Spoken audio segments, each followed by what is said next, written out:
সেনা প্রধান যিনি বর্তমানে আছেন শফিউদ্দিন সাহেব, জেনারেল শফিউদ্দিন, তিনি আজিজের পক্ষে, আজিজের পক্ষে সবাই গাইছেন, বলছেন যে এই আজিজ সাহেব কি সেনাবাহিনীতে থাকতে অপরাধ করছেন নাকি সেনাবাহিনী থেকে বিদায় নেওয়ার পর অপরাধ করছেন।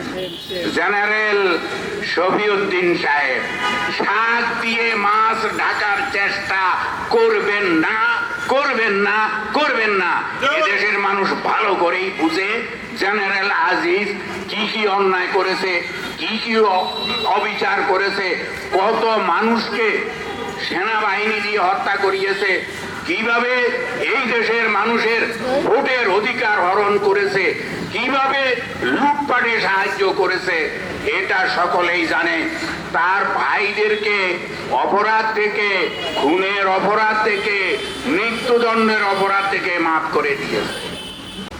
এই যে পুলিশ প্রধান বেনজির আহমদ, এই বেনজির আহমদ নাকি পুলিশ কনস্টেবলদের কাছ থেকে পর্যন্ত মাসিক চাঁদা নিতেন, প্রতি থানা থেকে মাসিক চাঁদা নিতেন, প্রতি পুলিশের জেলা হেডকোয়ার্টার থেকে চাঁদা নিতেন, প্রতি মেট্রোপলিটন পুলিশ কমিশনারের কাছ থেকে চাঁদা নিতেন এবং বিভিন্ন উপায়ে চাঁদা নিয়ে তিনি এই সম্পদের পাহাড় গড়েছেন। এই যে চাঁদা নিতেন, এই চাঁদা নেওয়ার বদৌলতে কিছু কিছু দুষ্ট পুলিশ কর্মকর্তা যত অন্যায় অপরাধ করত, লুটপাট করত, বেনজির এইগুলিতে চোখ বন্ধ করে থাকতেন। সেই বেনজিরকে আমাদের দেশের এই যে প্রধানমন্ত্রী বলতেছেন বিনা ভোটে নির্বাচিত, তিনি এই বেনজিরকে শুদ্ধাচার সার্টিফিকেট দিয়েছেন, মানে একেবারে শুদ্ধ, পরিষ্কার পরিচ্ছন্ন, সাদা কাপড়ে দাগ নাই, এরকম নাকি বেনজির। আপনারাই বলেন এমন সার্টিফিকেট এই প্রধানমন্ত্রী কিভাবে দিলেন বেনজিরকে?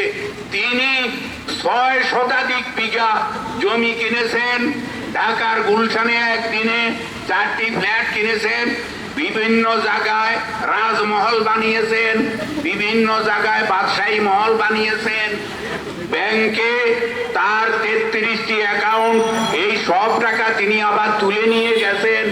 বিভিন্ন ব্যবসা প্রতিষ্ঠান, শিল্প প্রতিষ্ঠান থেকে তিনি লক্ষ লক্ষ কোটি টাকার শেয়ার কিনেছেন।